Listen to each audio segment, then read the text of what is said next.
Hello, welcome to Lecture 7 of the Colloids and Surfaces section of Advanced Physical Chemistry. In this lecture we're going to talk about surfactants and their self-assembly into supramolecular structures. This lecture is quite a long one, so stick with me. There's a lot of content, but it's all linked by a common theme and it's all important stuff. So the learning objectives are really just to understand what surfactants are and how they work in a number of systems, both from a fundamental perspective and from a more applied or industry relevant perspective. So understanding things like surface adsorption, micellization and aggregation, critical micelle concentrations, Kraft points, cloud points, and packing parameters. So in order to begin, we need to interrogate exactly what a surfactant is. So surfactants are a specific class of molecule that you may or may not have come across before, and they tend to have a structure that comprises a hydrophobic or usually alkyl or sometimes fluorocarbon tail coupled to a hydrophilic head group, which might take the form of something that looks like a salt, as it is in this instance, or it might be some other hydrophilic group like polyethylene oxide or a sugar unit. Now, if we separated this molecule, if we broke this bond where the red line is drawn, then you would see this common molecule, which is going to be named in a moment, is really composed of dodecane, which is obviously a very water-insoluble material, it's an oil, and sodium sulfate. Now, this is obviously very water-soluble, it dissolves extremely well in water. So if we put these two characteristics together in one molecule, then we render something which has dual characteristics. Now, if I take this molecule and I put it into water, I dissolve it in water, but show it an interface, for example, with an oil, a low dielectric solvent, then what should happen? Well, in theory, my water-loving head group, which we're going to call this section of the molecule, would like to remain in the water phase, and my oil-loving tail group, or my water-hating tail group, would like to reside in the oil phase. And we could achieve this by locating the molecule at the interface. This would be a thermodynamically favourable process. Now, this molecule is called sodium dodecyl sulfate, for obvious reasons. It's also known as sodium lauryl sulfate in industrial context. It's incredibly widely manufactured and used in soap and detergent situations. This molecule is a surfactant, which is a portmanteau word, meaning it's comprised of parts of other words, and this is comprised of the portions of surface, active, and agent in order to render the word surfactant. Now, we've already seen one property of this molecule, which is that it likes to orient at interfaces spontaneously. And we could develop that concept from a simple thought experiment, but it also has a lot of other exciting properties. Clearly, many different molecular architectures can fulfill the criteria required for a surfactant molecule, i.e. they have one section that loves water and one section that hates water. And these dual characteristics are what allow surfactants to do the many interesting and exciting things that they can do from a physicochemical perspective. So if we were to classify these molecules, we could break them down as per their hydrophilic head group, so the water-loving portion. And this can be anionic, for example here, sodium AOT, which is the trade name of this very widely used molecule. It could be cationic, so we see we have now a cationic charge residing on the head group and a counter ion. And this would be something like acetyl bromide, or in this case 1, 2, 3, 4, 5, 6, 7, 8, 9, 10, 11, 12, dodecyl trimethylammonium bromide. We could have a zwitterionic molecule, in this case a phospholipid, and you can see we've now got two charges, two opposing charges in the head group, so net the head group is neutral, and we've got these two hydrophobic tails. We could have a non-ionic surfactant, in this case an ethylene oxide alkyl ether. So again, hydrophobic tail group, hydrophilic head group. And this can also be rendered through a block copolymer, so polymerizing two different monomers together into two blocks, one of which is more hydrophilic than the other, in this case ethylene oxide and propylene oxide. There are some more I guess exotic surfactant structures as well. Gemini surfactants are created by essentially taking two surfactants and bridging them together, and these have a unique set of properties. A polar form surfactant has a head group at each end, and even certain types of particles, if we functionalize them differently on either side, can be surface active, can orient and aggregate at interfaces. Now, a philosophical and important question for the rest of the lecture is air hydrophobic or hydrophilic? And how would you know? Well, we actually know that water is quite poorly soluble in air, has a low solubility in air, hence the ability to form clouds and dew and condensation and so forth. And so we decide that air is quite hydrophobic. And when you think about air molecules, so nitrogen and oxygen primarily, those are both quite low polarity molecules. They really have no dipole moment. So it's unsurprising perhaps that air is hydrophobic. And in fact, the interfacial energy of an air-water interface is higher than that of an oil-water interface, as we saw in Lecture 2, the Fluid Interfaces lecture. So again, this all makes sense. Now, if the air-water interface is actually quite a hydrophobic environment, then presumably our surfactants, and we've now drawn them in this schematic fashion, where the red section is the head group, the water-loving part, and the green alkyl tail is the tail group. Presumably these molecules also want to orient and aggregate spontaneously at the air-water interface, and certainly they do this. A reasonable way to think of this process is partitioning, much like we described the Langmuir adsorption process for adsorption from a liquid onto a solid. You could think of partitioning between a bulk dissolved surfactant phase and an interfacial phase. So again, we're going to be dealing with two-dimensional concentrations and three-dimensional concentrations for the surface and bulk respectively. Now, a few obvious features emerge immediately, that longer hydrocarbon tails will tend to favour partitioning to the interface more because they desolvate more water from their tail groups, i.e. their tail groups are less soluble. And as you keep increasing surfactant concentration, you increase the chemical potential of molecules in the bulk and therefore more partition to the interface, and so you pack more at the interface. However, at some point, you must have a completely packed interface, which would look like a continuous film of surfactant molecules. What happens if you continue to increase concentration in the bulk, continue to increase the chemical potential of molecules in the bulk past that point? At that point, something breaks down. Our simple two-phase partitioning system no longer works, and in fact, you need to create a third phase.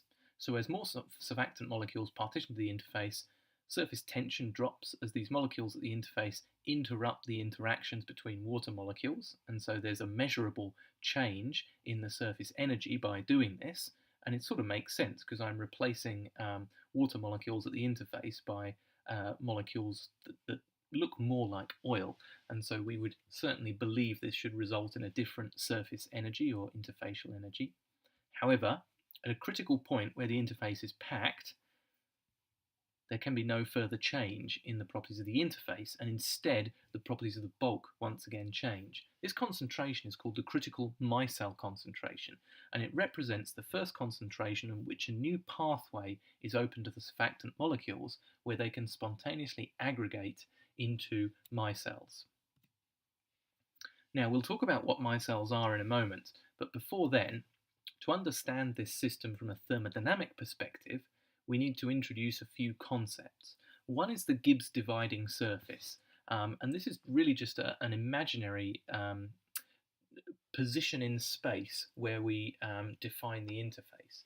And we simply define it as the exact midpoint between the properties or the density of having bulk water and bulk air, because we know this interface, although we draw it as a sharp line, is not a sharp line in real life, and there will be interfacial molecules that look neither like bulk water nor like water vapour. So we pick the Gibbs dividing surface just as an arbitrary point to say, here is the interface.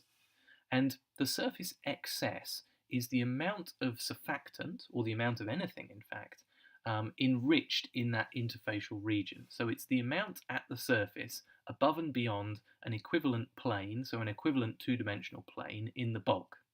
Now, for our surfactant molecules that enrich at the surface, that might look like this. So in the bulk liquid phase, our concentration of surfactant is constant. It's whatever the bulk concentration of these surfactant molecules is. As we approach the interface, and this dotted line here, dashed line, sorry, represents our Gibbs dividing surface. As we approach the interface, we see more molecules. There are more molecules in this interfacial region, and then once we've transgressed through the interface, passed through completely into the vapor phase, the concentration of surfactant molecules is effectively zero. Now, this three-dimensional to two-dimensional concentration partitioning allows us to derive something very powerful called the Gibbs equation, the Gibbs adsorption equation. Its derivation is actually realistically beyond the scope of this course. The thermodynamics get quite complicated because we need to deal with essentially a transition between three-dimensional and two-dimensional thermodynamics. However, it is well covered in a book chapter which I'll upload to accompany this lecture. For your purposes, you just need to understand the equation and how to use it. So, capital gamma is our adsorbed amount. So this is the two-dimensional concentration at the interface.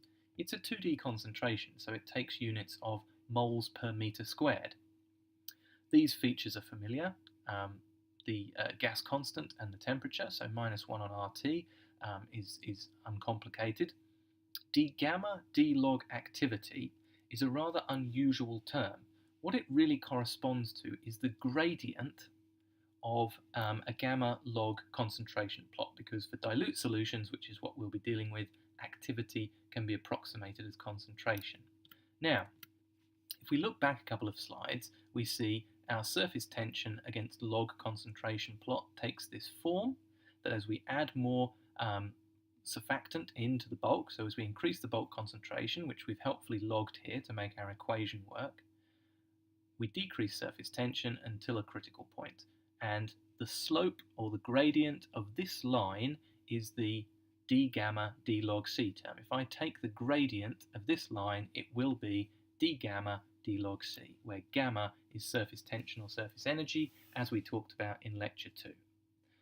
Why are there two forms of this equation? Well, there are two forms because this form is for non-ionic surfactants and this form is for ionic surfactants. Why should that be? Well, the way the thermodynamics falls out, the ionic surfactants have two species, two identities that can contribute at the interface, the surfactant ion and the counter ion, and so we get this factor of 2 term here.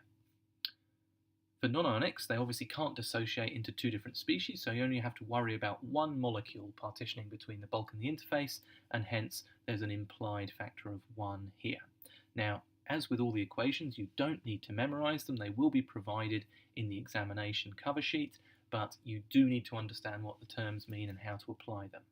And you'll get lots of chance to apply this and practice it in the lectorial that accompanies this lecture.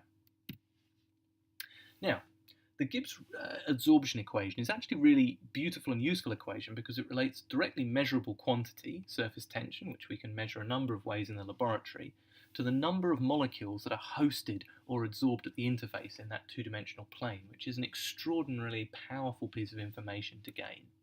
Now, if you know the number of molecules at the interface, you can obviously calculate the area occupied by a single molecule, and you could infer some wisdom for this based on whether it's a small molecule surfactant or a large protein or polymer adsorbing.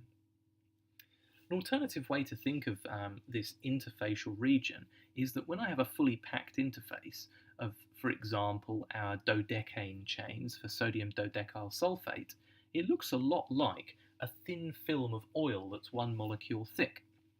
And so you could think of the energy balance of this process as being going from an air-water interface, which has an associated interfacial energy, to an interface between water and oil, and then oil and air. And if we add those two things up, we see that this process is indeed a little bit decreasing in energy, so it is a little bit favourable, and thereby would happen spontaneously, despite the apparent entropic problem.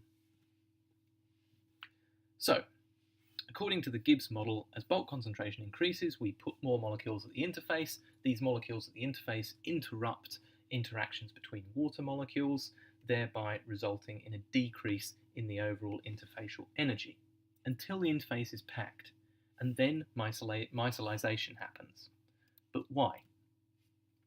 Well, as we've established so far, micellization, the formation in the bulk of surfactant aggregates that start off as spherical in nature for most systems, this process is spontaneous. However, it appears to be a highly ordering process, so entropically, one's initial instinct might be that it should not be spontaneous.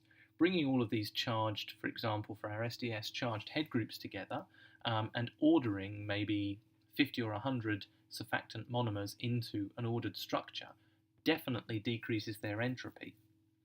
However, there is a trade-off. The water entropy is the exchange. Now, think about all the water molecules solvating this essentially dodecane, if we're assuming this is SDS. This dodecane is extremely insoluble in water, and so the water molecules surrounding it are in a very structured and frustrated state. They're not next to something polar. It's like they're interfacial molecules in a way. Those water molecules can be freed when we turn these monomers into a surfactant aggregate, a micelle, and in doing so we release a lot of water entropy. So although we're decreasing the entropy of the surfactant molecules themselves, each surfactant molecule might be clothed in some tens of water molecules, and we increase the entropy of those water molecules by doing this process, and so it is thermodynamically allowed and thereby spontaneous. Interestingly, spherical micelles are not the only aggregates that surfactants can form, and remember, this process is spontaneous and will happen reliably and repeatedly without any input other than a change in concentration. We can have a whole host of different aggregation structures, and we'll talk a little bit more about how they arise towards the end of the lecture, but you can have elongated cylindrical or rod-like micelles, bilayers that look a lot like cell membranes, tortuous sponge-like phases, hexagonally close-packed rods, cubics, and so forth. However, as beautiful as all of this fundamental knowledge of surfactants is, industrially, surfactants are one of the most widely used classes of chemicals in all detergents, formulation, food, a vast array of different formulated chemicals. Now, industrialists care about two important things. Does it work and how much does it cost? So in the second half of the lecture, we're going to cover these two items. Surfactant efficiency is a good way to describe how well a surfactant molecule works, in the sense of how little of it do I need to achieve a given effect. So efficiency is defined as the amount to induce a drop in surface tension of 20 millinewtons per meter. So efficiency is described as a concentration, the concentration required to achieve this decrease in surface tension. So to take the surface tension of water from 72 to 52 millinewtons per meter. Effectiveness describes simply the maximum possible decrease in surface tension. So for as much surfactant as I want to add, what's the minimum value I can achieve, generally reported at the CMC, because in theory it shouldn't decrease after that point. Efficiency is clearly driven by raw thermodynamics, whereas effectiveness has some input from molecular structure as well, and is determined by how dense the film at the interface will be. Here's an example. So what is the effectiveness and efficiency for this surfactant here, which is a fluorinated surfactant, the name of which is not important, but we see a beautiful gamma log C curve. This is a set of real data from my lab. So the efficiency is simply the concentration at which the surfactant has decreased the surface tension of water from 72 to 52, so by 20 millinewtons per meter, and we see that occurs on this log C axis at about e to the minus 6.9, which corresponds to almost exactly 1 millimolar, and the effectiveness is the total decrease in surface tension at the CMC, and we find that the limiting value for this surfactant is about 15 millinewtons per meter, so the effectiveness is around 57 millinewtons per meter, the total decrease achievable. Now, most surfactants with unbranched hydrocarbon tails have a limiting surface tension, so the minimum value they can get the air-water interfacial tension down to of around 35 millinewtons per meter. You might want to think about why that is. Ionics tend to be slightly higher than non-ionics. Again, see if you can rationalize why through the formation of an interfacial film, of packing molecules together at the interface. And perfluorocarbon tail groups, as we saw in the previous slide, tend to be lower. And again, have a think about why based on the chemistry. Now, we know from the start of the lecture that many molecules fill the criteria of being surfactants, essentially lowering surface tension and self-assembling. So the best surfactant for a given situation or scenario will no doubt depend on many things. These important physical properties, so efficiency, effectiveness, its solubility, physical state, its perhaps resistance to chemical attack or its thermal resistance, and of course cost, which will always be an important driving factor in some applications. If we look at some typical personal care products and household products, I think this is either a shampoo or a shower gel. This is a hand wash, a toothpaste, and a laundry detergent. We can see the same surfactants appearing frequently. So sodium lauryl sulfate or laureth sulfate appears in all of these. Laureth is essentially the same molecule, but has a couple of ethylene oxide units between the sulfate and the tail group. So we're just going to go through some classic surfactants so you can see what these molecules look like. So here's sodium lauryl sulfate from the start of the lecture. It's extremely widely used. It's got a moderate CMC, so its solubility in water is actually quite high. Sodium lauryl ether sulfate, or sodium dodecyl ether sulfate, is also known as SLES, and this is very widely used in shower gels, shampoos, hand wash, and so forth, because it has a unique property when it's mixed with another specific surfactant of forming very viscous solutions, so having that texture of shower gel or shampoo. Typical non-ionic surfactants include this one, which is Triton X100. This is a liquid at room temperature, so you can see it's got this non-ionic head group, and because it's made industrially through the polymerization of ethylene oxide, this is actually quite polydispersed. The tail group not so much, but the head group is very polydispersed in ethylene oxide number with an average at around 9.5 or 10. This one's relatively low CMC, so easy to aggregate, perhaps because it is non-ionic. Sorbitan monooleate is an oil-soluble surfactant, so this is very widely used in food, particularly in chocolate, and it's also used in emulsion explosives, or it certainly used to be. So anywhere you need to emulsify water in oil, this molecule tends to be found. Benzalkonium chloride is a typical cationic surfactant, and it's a bit antimicrobial, so it tends to be found in those antimicrobial hand washes. The problem of which is that they're gradually increasing bacterial resistance, but nonetheless it's relatively effective but rather insoluble, so it tends to be co-dissolved with other surfactants.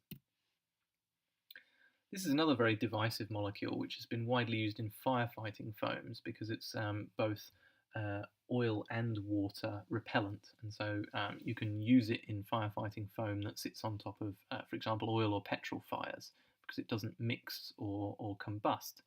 It's also used to handle other fluorochemicals like fluoropolymers. However, nothing in nature can break it down, so it's a very persistent organic pollutant. Now, we've seen a bunch of surfactant molecules, so let's come up with a parameter to describe their surfactantiness. There are some helpful scales that can kind of assist us to do this. One of the most commonly used is called the HLB, the hydrophilic lipophilic balance, and this essentially determines how much a surfactant likes water. So if you're picking a surfactant for a given solvent or for a given process, for example, you want to emulsify oil in water, or you want to emulsify water in oil, then you can use this as essentially a benchmark to select your surfactant. The HLB is defined as 20 times the molecular mass of the head group region divided by the molecular mass of the total molecule. So you can see this part will be a fraction from 0 to 1, so the whole thing takes a value between 0 and 20. So the HLB essentially allows us to select molecules for different purposes. So at the large number end, so towards 20, these are very hydrophilic molecules because the head group is dominating, and at the low HLB end, these are very oil-soluble molecules because the tail group is dominating. So Oil-soluble molecules tend to be good as antifoams or water and oil emulsifiers. Water-soluble molecules are detergents, oil and water emulsifiers, and solubilizing agents. A couple of other important properties that you need to know about surfactants if you're going to handle them in real life is related to solubility. So one of these is called the Kraft point, named after its discoverer. And the Kraft point is essentially the point at which surfactants want to become very soluble as opposed to crystallizing out. So as you know from their structure so far, a lot of these molecules contain quite linear hydrocarbon tails, and obviously those want to crystallize at low temperatures. So below a certain temperature, you get essentially just solid hydrated surfactant that's crashed out of water, and above the Kraft point you get a nice solution that forms micelles, adsorbs, and does all of the useful things you want it to do. And you might consider this as essentially an upper critical solution temperature. At the other end of the temperature spectrum, you get something called a cloud point, specifically for non-ionic surfactants. This results from dehydration. As you increase temperature, you increase the entropy of water molecules, and they can actually come off the head group, desolvate the head group, and decrease the surfactant solubility. And so it's called a cloud point because as you heat your solution up, the surfactant will actually cloud out, will come out as droplets, and so it looks like a cloud, and eventually phase separate. The final topic I want to cover is packing parameter. Now, so far we've really explored simply dilute solution properties of surfactants, but what happens when you really start to increase concentration? Assuming you don't hit a solubility limit, you can develop some extraordinary different aggregation geometries, and these are called lyotropic liquid crystal phases. Now, you often use a phase diagram to describe what can happen, and these normally take axes of concentration of surfactant and temperature. So as you can see, our concentrations here are quite large, up to 40 weight percent, 30 or 40 weight percent. And these descriptors tell you about the symmetry or the category of the phase. So for example, L alpha is this lamellar phase here, and this just corresponds to a specific packing geometry. Q1 is a type of cubic phase, H is hexagonal, and so forth. Now you don't need to understand these in detail, but do understand that these different multifarious phases can form from the same molecule just as a function of different concentration and temperature. And if you'd like to learn more, I'll post some links to specific reading for this topic. In order to describe the expected aggregation geometry of a surfactant, you can use something called the packing parameter. And this is a very simple way to predict preferred curvature. Now, here is our surfactant molecule with its head group and its tail group, and we're going to describe three simple parameters: the volume of the tail, which in this case is sort of cone-shaped, the length of the molecule, and the area of the head group, so the area occupied by the head group. Now this might not be the raw area, for example, for a non-ionic surfactant. It might be, but for an ionic surfactant, ionic repulsions between this molecule and the next one might make this area apparently larger. Now, we know we can measure this by measuring surface tension because it's one of the properties that drops out of the Gibbs adsorption isotherm. If we know the adsorbed amount at the interface, then we know the area per molecule, i.e. this value A. So it wasn't without purpose that we discussed that earlier. Now, essentially, if we compare the volume of the tail group region to the effective volume predicted by the area and the length of the molecule, then we get a number between 0 and maybe 2 or 3 for a very large tail group. Now, this molecule as drawn would have a packing parameter of about a third because it's cone-shaped, so 1 on 3. If it was, if the tail group was stockier, for example, if it was branched, or if we had 2 tail groups, then it might be a perfect cylinder, in which case our packing parameter would be 1, and so forth. So, we can predict that these molecules would want to pack together differently based on their packing parameter. So this packing parameter of a third, which is a cone, you can imagine these cones would pack together nicely into a normal micelle, a sphere with normal curvature. The cylinder, however, It doesn't want to have any curvature at the interface because these want to pack next to each other in a highly regular fashion to give something that looks like a bilayer. And so this geometry might be predicted to form a bilayer phase, which is described as a lamellar phase in the world of liquid crystals. An inverse wedge, for example, our dye chain surfactants, might want to have inverse curvature, and so they might prefer to dissolve in oil and form an inverse micelle or a reverse micelle. So these simple mechanisms allow you to predict and understand a lot about surfactants, and the lectorial that accompanies this lecture will allow you to practice and probe these properties in a little more detail.